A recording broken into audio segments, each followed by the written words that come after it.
Hey guys, Avaxo here. Welcome to the channel. So I got my first realistic sliders video for FC26.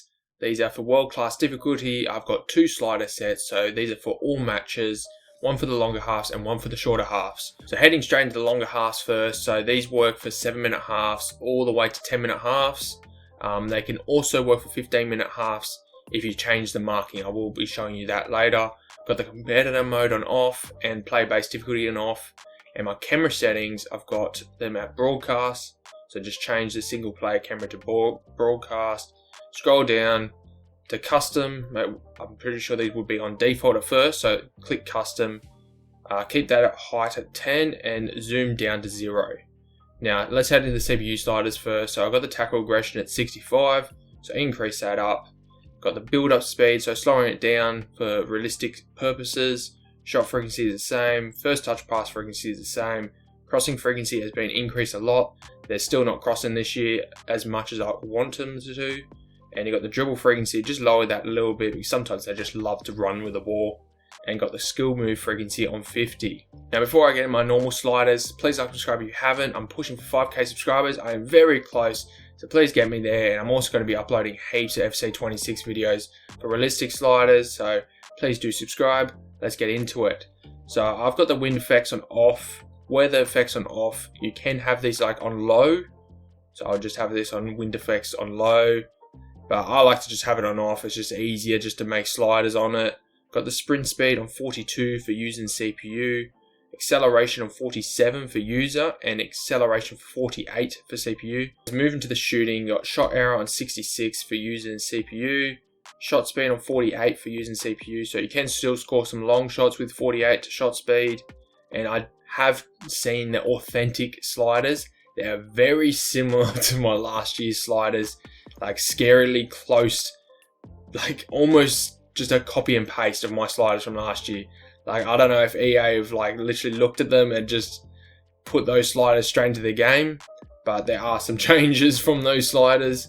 Yeah, there's a few big changes from the authentic, but most of them are very similar, which is scary, like the exact same number.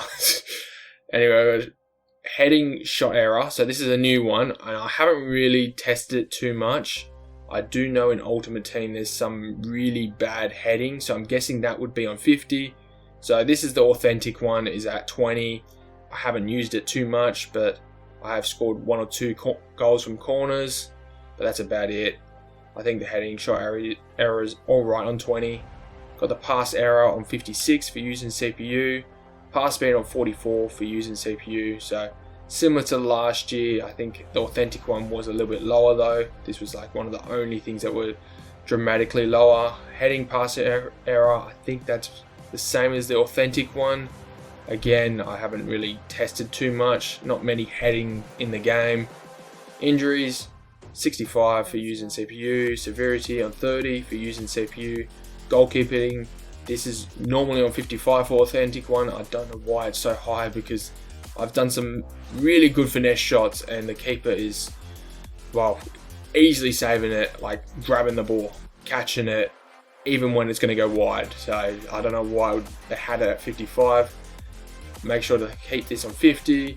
Team positioning, I've got the marking up to 69 for using CPU. I know on 70 it's just way too difficult to make any chances happen. Like the defensive side for CPU in world class, it's a lot harder than last year.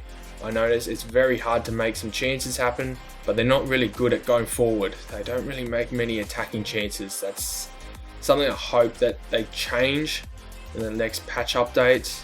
Hopefully. Anyway, I've got the run frequency. This is at 55 for using CPU. I still don't think the run frequency's that good. They just don't make runs when you'd think they would make runs, especially wingers. Like wingers should be making runs all the time, no matter what. But they just don't really until they put it up to about 55. Line height at 68 for using CPU. The defense line, just as last year, just dropped back. Ridiculous. They just surrender all their field positioning. I don't know why. This is probably one that I will be putting up later on in the year. Like these sliders, they're not 100% right now. Like there will be more patch updates, so I'm just trying to get the sliders out first. Yeah, I've been testing these out for about 50 games or so far. Line length on 34 for using CPU. Line width on 55 for using CPU. I'm not sure what's happening this year, but they're very narrow. I thought they were narrow last year, but they're even more narrow. I don't know why. It's just they're literally just bunched up no matter where on the field. I mean, if you got a team that uses the width, you can just get down the line very easily. So increases up to 55. They do hold a better defensive shape in the middle because they're so narrow. Like, it's very hard to go through the center this year, which is good, but they should be able to sort of fluctuate a little bit more. You've got the fullback position, again, very high, 85 for using CPU. Like, normal fullbacks don't go up enough, but wingbacks do. So, I mean, you can probably just change that in your formation if you're using a different formation. Ball control, power bar always on 50, unless, you know, you wanted it to make it a little bit easier, you can increase that. First touch control error, I've got this at 75 for using CPU. Intercept error, I have lowered this down a little bit from the authentic one. I just think that the ball's just bouncing everywhere, no matter what. Like, the ball deflection error, it's a bit crazy. You can put this down to 80, especially this one for using CPU. Defending, I've just got the tackle assistance on 50. I haven't actually really tried to change that one yet. Anyways, let's get into the short game sliders. So for the short game sliders, I was using these mostly on 5-minute halves, but you can also use these on 4-minute halves and 6-minute halves.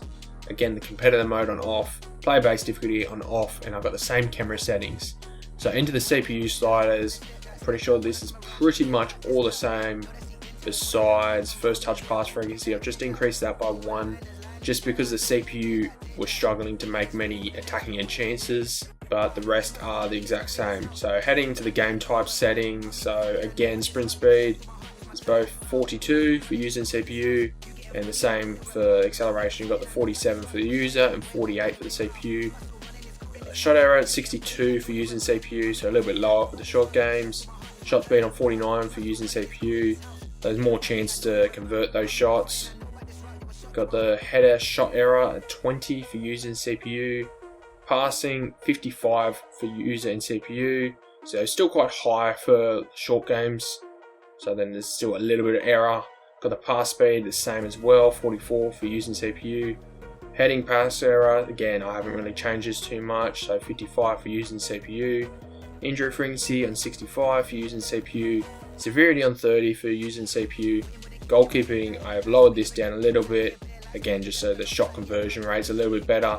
So 48 for using CPU. Team positioning, so there's a bit of an advantage here for the CPU team. I found playing world class difficulty on a shorter game, it was a little bit easier. There was more chances of me scoring goals, and the CPU were really not making any chances whatsoever. So having the marking at 63 for user and 65 for the CPU made it better. But if you're struggling, you can put this down to 64 or even 63 if you want. And again, if you're conceding some chances, you can put this one up by 1 or 2. Got the run frequency on 55 for user, and again another advantage for the CPU having this on 58. Line height on 70 for using CPU. I found in the short games the defense line dropped back much quicker than the longer halves. Just there's some gameplay changes all the time when you're changing the minutes. So line height on 35, line length on 35 for using CPU. So just increase that a little bit, just a bit more space in the midfield. Line width, again, having this on 55 for using CPU. I think they really do need to change the width.